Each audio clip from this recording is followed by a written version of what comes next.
So maybe what we can do, Tom, if you want, is if you're okay with that, is I can start with there are a few points we wanted to discuss in that community call.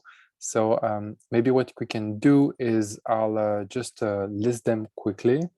Then there are some questions that were asked later, earlier, and then we'll ask them to you. And yeah, so basically we can cover the things we wanted to discuss.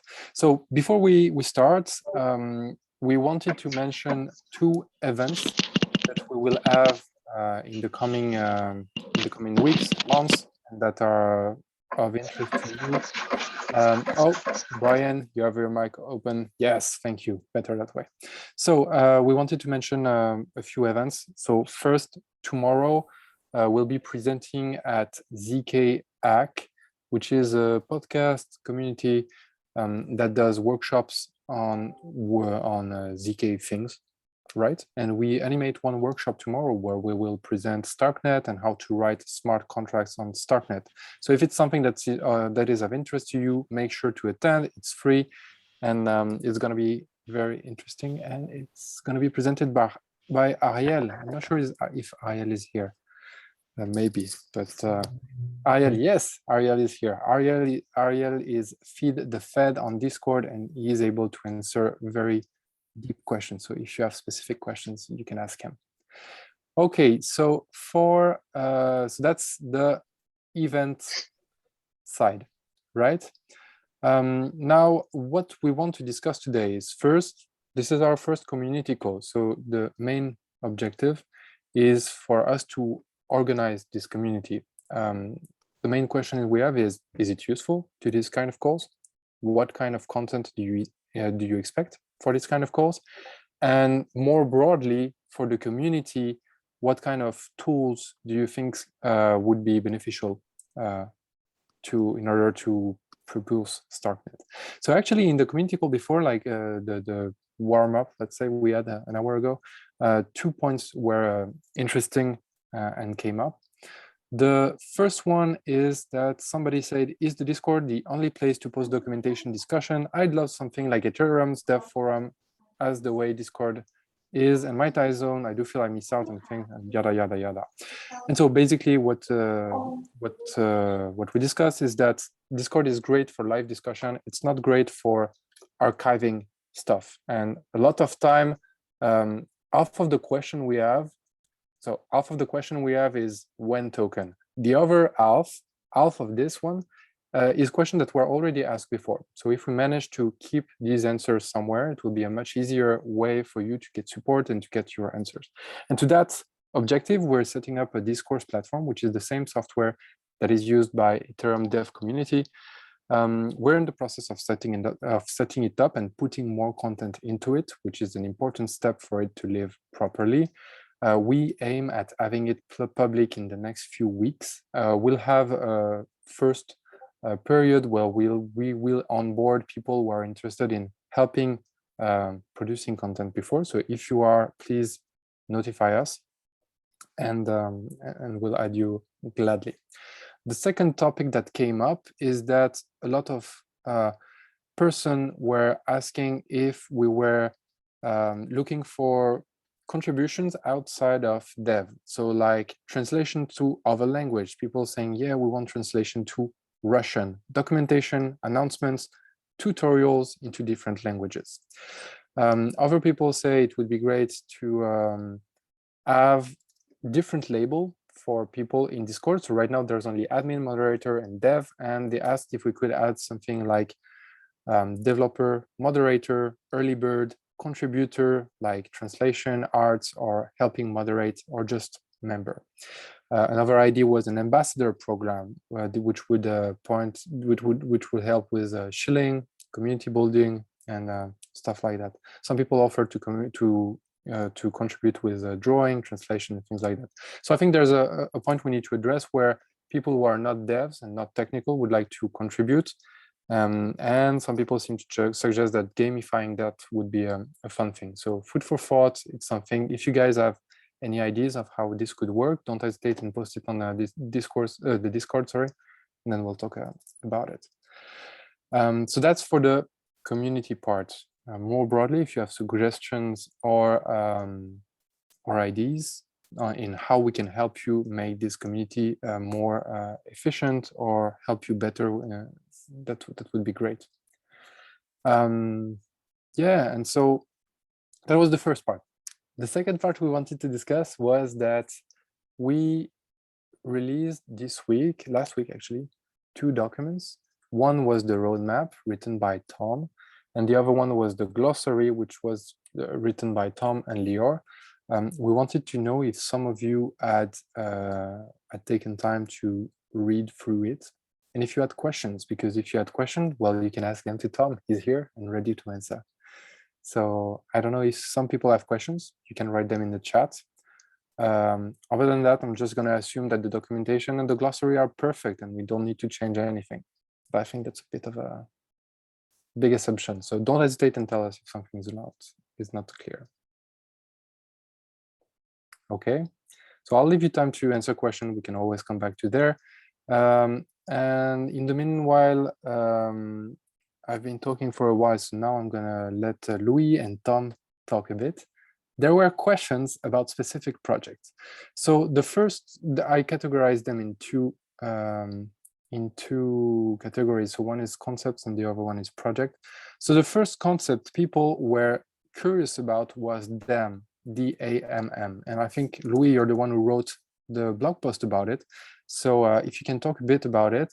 The question specifically was, is dAMM a collaboration with Loopring? Is there any plans to collaborate with Arbitrum or other L2s? So I think it would be good if you give a general overview of what dAMM is, and how do you think it could integrate with our other L2s, and if that needs buy-in from the people operating the L2 or not? Sure, happy to. Thanks, everyone. Hi, I'm Louis. I'm an ecosystem lead, and in the past I was product manager and blockchain researcher here at Starkware.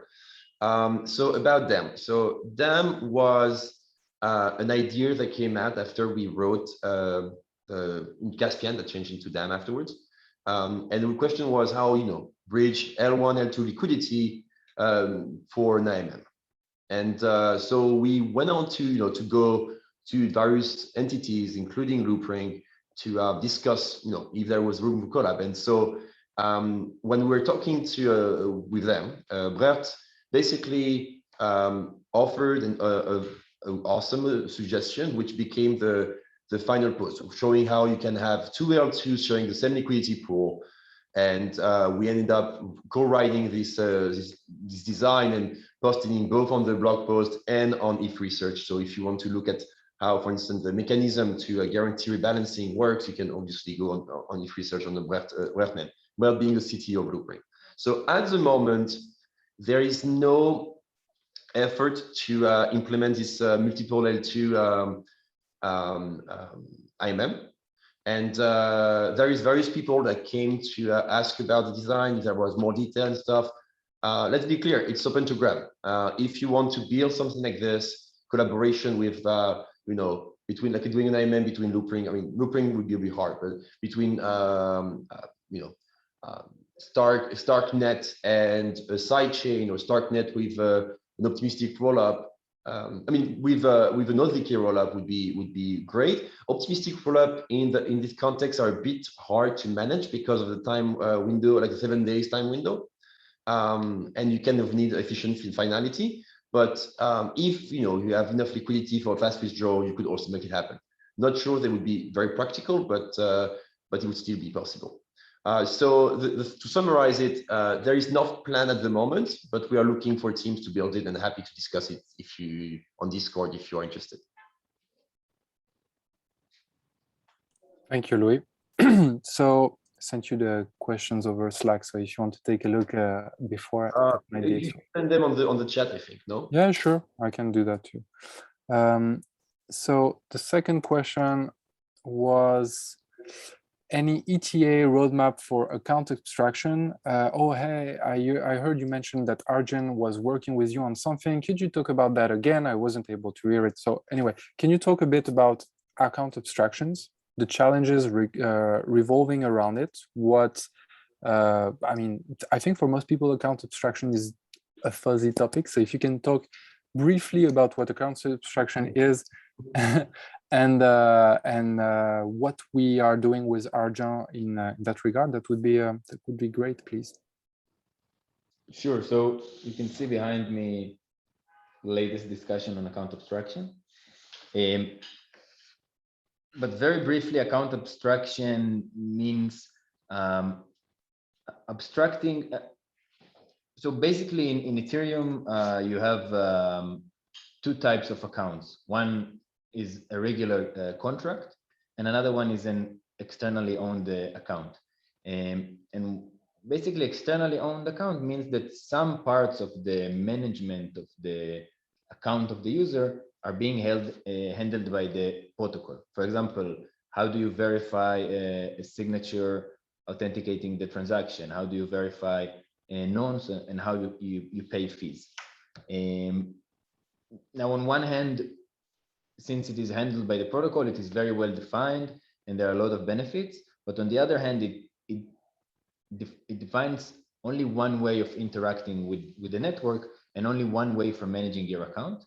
And it blocks creativity on many parts. So for StarkNet, we decided that we want to introduce account abstraction, meaning account won't be enforced by the protocol, but basically it will be enforced by smart contract. So any address is just a smart contract, and account contracts can implement account logic as part of this smart contract. So this is very briefly what is account abstraction. I'm not sure exactly what does the roadmap for account abstraction mean, but currently there are two projects in the StarkNet ecosystem that are implementing account contracts. The first one is Argent, as you've said, and they've actually done a very nice job of taking their smart wallet from Ethereum and implementing it as account contract on StarkNet, meaning all the functionality that they gave the users on Ethereum can be implemented directly as an account on StarkNet.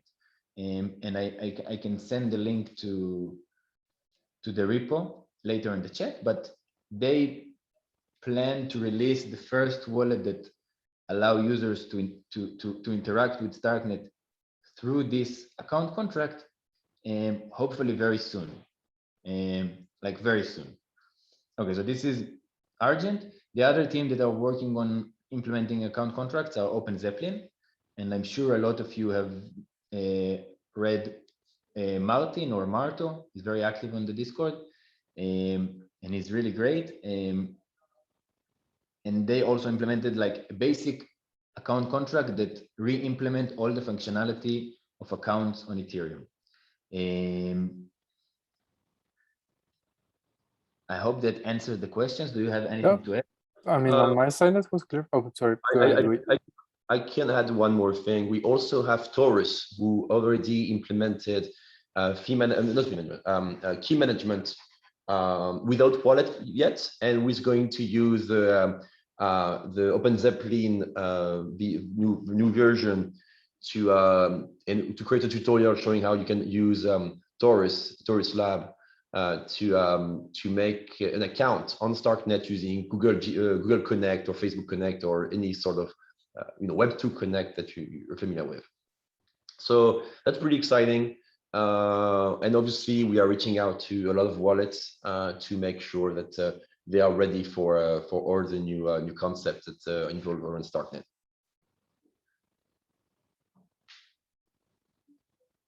Perfect. Thank you, guys. So the second question was, I heard that you're not afraid of quantum computers. Is it true? No. Can you give a few words on like the answer I gave, which is a bit superficial, is that Starks make less cryptographic assumptions than other systems, and we use cryptographic primitives that are supposedly quantum secure, and so we're a bit less afraid of the big bad wolf, but maybe not. And a more in-depth answer would be great. Sure. So in cryptography, some constructions are made possible from the fact that you have an assumption on the hardness of solving one problem. For example, in ECDSA, which is the most common signature algorithm that we are using in blockchains, you have the assumption that it is very hard to find it is very hard to find the components of a discrete log. And there are many such assumptions in cryptography. And Starks indeed do not use a lot of those assumptions. Actually, they use only one, which is the existence of collision resistance hash functions. And quantum computers introduce new ways to tackle those problems, and some of those assumptions are not so hard once you have practical quantum algorithms. But fortunately, the existence of collision resistance hash function does not break. I mean, you do have a quantum resistance collision resistance hash functions, which basically means that even in the presence of quantum computers, the Stark protocol does not break. I'm going to rephrase a tiny bit, maybe to try to an even slightly different perspective. So with quantum computers, you can basically find the decomposition of a number into prime numbers. If you're familiar with your 12th grade algebra, arithmetic, and this assumption of factorization is the assumption that this beyond is RSA, and also in some weird fashion, also the assumption behind your regular classical electronic signature, like a Bitcoin and Ethereum. And there is no known algorithm for hash function that get any speed up using quantum computers, as opposed to prime numbers. And so this is why actually was proven recently that the Starks are quantum secure under this hypothesis. And we even published the first practical post-quantum signature called Ziggy Stark, which is, you can find on our GitHub, which was made by David Levitt and Eli Ben-Sasson, as part of a research effort proving how Stark can be used for post-quantum security. Thank you, guys. I just said that hashes are the most basic assumptions you can make, and they are basically built to not have a certain structure that you can utilize, just to commit on certain values, while other cryptographic elements that are sometimes used like for signatures or for snarks, for example, elliptic curve, are designed because they have a certain structure that can be utilized to do some cryptography. And sometimes the structure, while too strong for regular computers, can be utilized by quantum computers. But this is not the case for hash functions, because we don't need them to have like useful properties. We need them to not have any useful properties. And I mean, there is, I think, a square root speed up for quantum computers just for arbitrary research, but this is probably the best that you can do. Yeah. Thank you, guys. That's really interesting. The following question is less regarding cryptography and more about the construction of the StarkNet network. And the question is very broad, so we don't have to spend too many times on it, but I'd be curious to have your perspective on it. The question broadly is, how decentralized is StarkNet? We trust you guys not to steal our tokens. Can you talk a bit about, and my answer was basically, you don't have to trust us, you don't have to trust game theory, you have to trust mathematics, which is nice, but obviously StarkNet is in the process of being deployed and of being developed. I'd be curious if you can talk a bit about this, what you see as challenges on the road to decentralization, and what are things you're excited for to that regard. Sure. So I just want to say one thing. Don't trust, verify. Okay. That's it. That's what I has to say. That's it. I'm like, I let the smarter man here. It was funny. I think it's a good place to discuss a little bit StarkNet roadmap. I mean, where we started, where we are today, and where are we heading? And I think it will answer this question. So, yeah, we started working on StarkNet, I think somewhere the beginning of this year. And the roadmap that we presented at that time was that we are starting to build from the bottom up, meaning we first want to focus on the functionality. And this is having the ability in a ZK rollup to have a state of general computation smart contracts that can interact with each other. And this is indeed what we have today with the alpha, right? So this was, in our opinion, the first thing that we want to achieve, being able in proof system to prove the state transition of those kind of systems. And this is what we call alpha. And the next step after this milestone is basically working toward what we call universe, which is the decentralization of the operating system of the, not operating system, the operator layers of StarkNet, meaning the sequencers and the provers, right? So this is basically the roadmap and the vision of StarkNet, and once StarkNet will be hopefully sometime next year, is a permissionless decentralized L2 network that anyone can participate in any one of the layers, meaning provers, sequencers, and of course users, right? So this is like the broad roadmap. Right now we are in what we call Alpha 3, which is some version of the alpha. And hopefully next week, and I'm not like committing on anything, but next week or the week afterwards, we're planning to release the next version of alpha, which is Alpha 4. And this will be the mainnet candidate for the alpha. And hopefully by the end of this month, we'll be able to deploy this version, which will be first deploy on testnet to deploy it on mainnet, right? But at this point, StarkNet Alpha is not decentralized in any sense. It has a single sequencer which run by us, but this is currently not the purpose of this stage of the network. Currently, the purpose of this stage is to understand that the functionality on the smart contract level that we're building is actually working, that you, the developers in the community, can build meaningful stuff on top of that, and also give us the feedback on what is missing. And in parallel, we are working on developing the protocols for the leader election and for data availability and for everything which is required for the decentralization.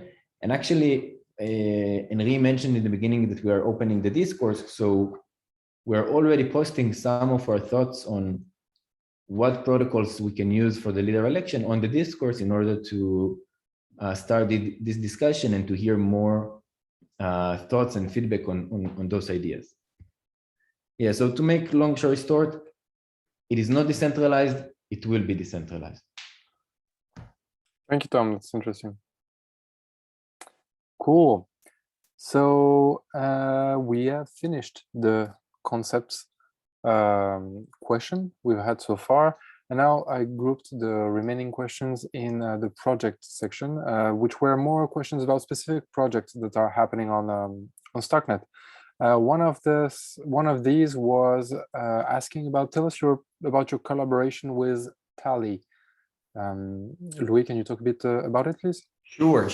So we were in communication and discussion with Tally for a couple of months. I presented personally, I believe 3 weeks ago, to the Tally community, explaining what they could do on StarkNet in terms of features and what they could achieve and bring it to the wallet. The presentation went very well. There were quite some excitement, but there was no follow-up from there. So I think the ball is on their hands, and they know where to reach us if they want to start building. We are ready and super excited to collab whenever they will have the bandwidth to make it happen. While I'm not super familiar with Tally, and Tally but is I a think wallet. it's Tally is sorry? a wallet. Tally, okay, just a bit of context, but Tally is a wallet trying to go after MetaMask launch, I would say. It's very exciting things, you know, Decentralisation community, I believe, without like fair launch, I believe. I'm not sure the details here, but quite an interesting effort there.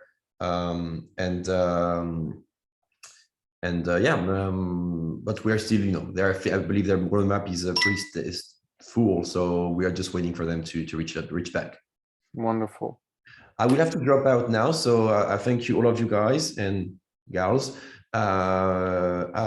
Yeah, looking forward for the next session, and if you have more questions, feel free to reach out on Discord. Thank you, Louis. Bye-bye. Bye, Louis. So Tom, a second question was, can you talk a bit about VeeDo?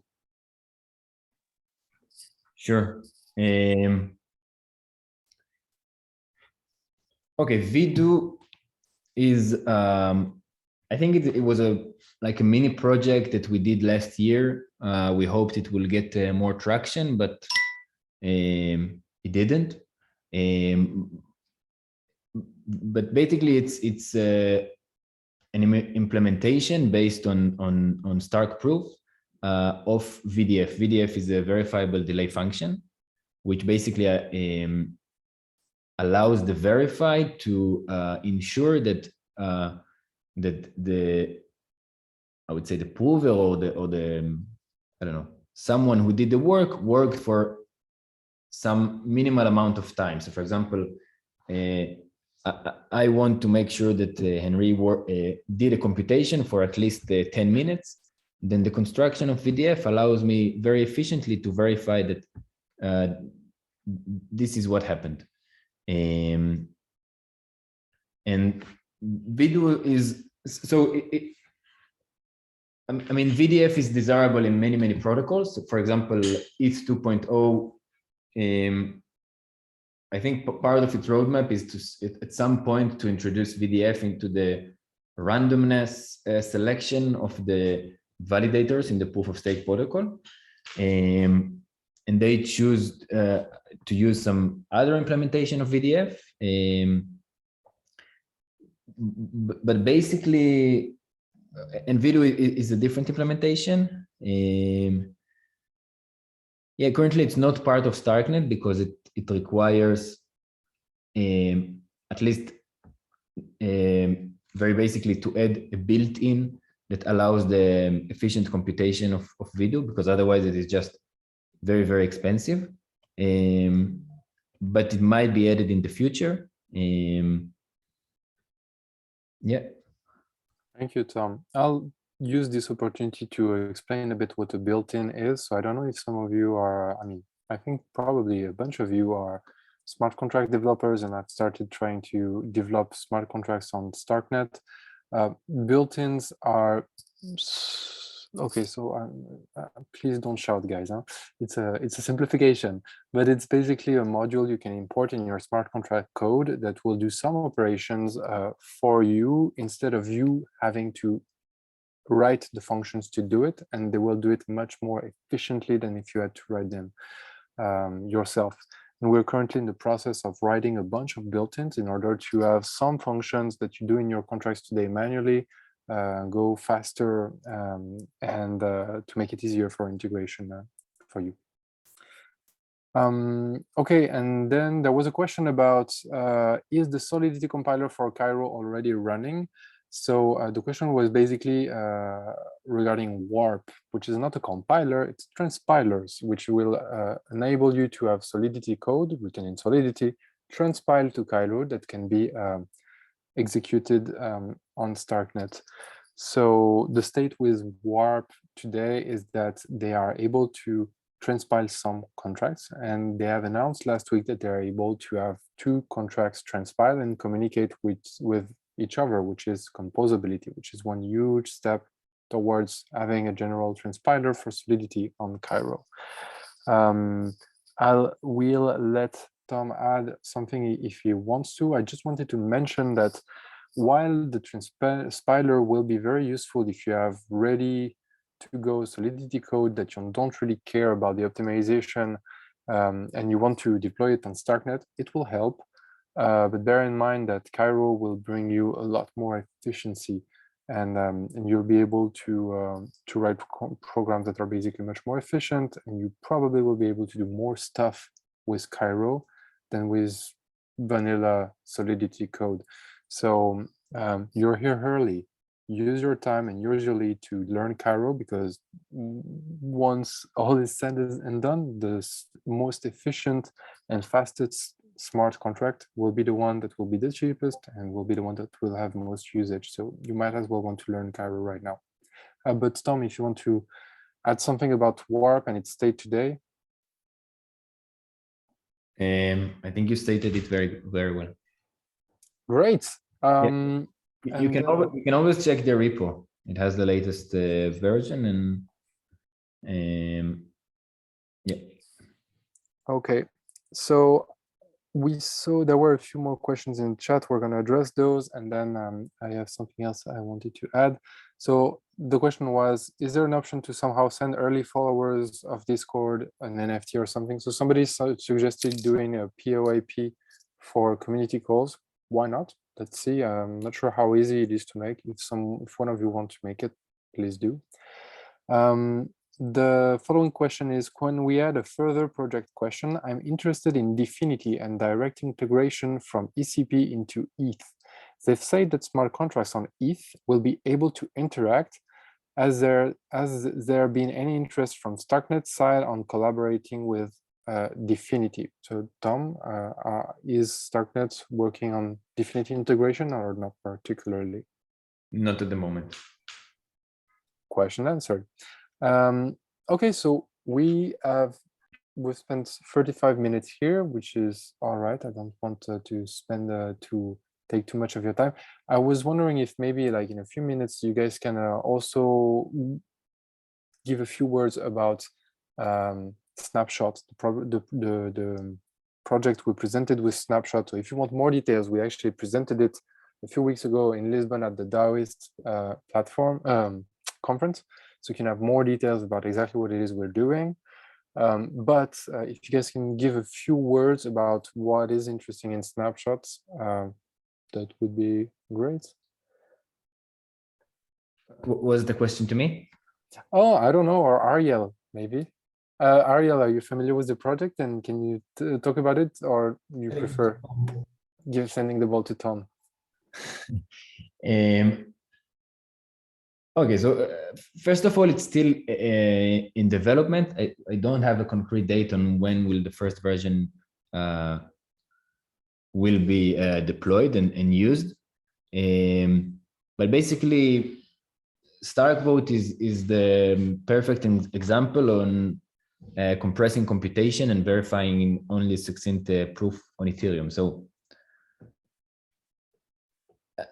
I mean, today, Snapshot votes are not being verified at all on Ethereum because it just costs too much gas.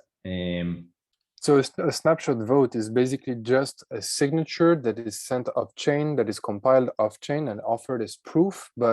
And so humans are able to see the vote and interpret it, and machines obviously are able to compute it, but the Ethereum main chain has no way of checking that the votes are valid or count them or anything like that.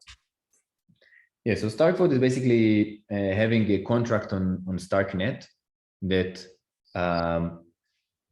use two building blocks in order to generate those votes. So first of all, it will have the ability to verify Ethereum signatures, and second, it will have the ability to verify that a specific user has a specific amount of tokens on L1. Which is, I mean, there are many ways to call it, but basically it's the ability to verify an Ethereum state on StarkNet. So once you have those two building blocks, you can take a snapshot of the Ethereum state and generate a proof to many DAO members voting on a specific DAO proposal. and have all those votes being proved by Stark proof of Starknet. And then this Stark proof can be verified on L1, and you have the actual result of the vote being used on the Ethereum state. I hope it was clear. Yep, it was clear. But it also solves the problem of adding some overhead to every transaction on an ERC20 to guarantee that a user does not vote twice. Because if we allow votes by the amount of tokens, I can vote, then transfer the tokens to another account controlled by me, revote, and control the result. So what's usually done on L1 in this respect is to track whether this set of tokens already voted. So right now we can have standard, we can have voting with standard ERC20 with no overhead for transfers. Sure. So yeah, to summarize, right now you can vote with your ERC20 on L1, but it is not verified by L1, and it introduces overhead in transfer to make sure that you can vote safely. But StarkNet sort of solves this because you can import everything and verify everything on StarkNet and then act upon L1 with it. All right, I just thought it was an interesting project to mention. All right, I think we've covered most of the questions and the suggestions. I think we can wrap up here. I kind of wish we had had more suggestions from you, the audience. I'm really curious to. I mean, you did give us some feedback on what you wanted. Please let us know in the coming hours or anything or days what you thought of this community call. Let us know what we can do to make the community better. Let us know if that call was useful. I mean, we've been going for 40 minutes and there's still 43 people, so I'm guessing it was sort of useful. But still, let us know what was good, what was not, and how we can make it better next time. And also let us know when should be next time. Should we do this every 2 weeks, every month, every release, every week? I don't know. Let us know what's the good frequency according to you on this kind of exchanges. All right, I think we're done. No? Yeah, I just wanted to give you things that we had in mind, which might, I don't know, will be easier to just give feedback if they sound interesting or not. So a few things that we thought we can do in those kind of community calls is one, as Henri said, after we have a release, maybe have some short call that just covers everything which was released. And if it requires some code example, just walk through some code examples to see how things that was released can be used in the code. So this is one thing that we had in mind. Another thing is to give like the builders of the infrastructures, for example, Shard Labs, which I think more and more people are using, their HAD plugin and their DevNet. So we thought maybe they can have some mini workshop or some example on or walkthrough on how to use their tools. So this is also something that we thought, or basically anyone that is building something, some development tools can have like a short demo on how to use it. So those are the ideas that we had, and if you have more, we'd love to hear.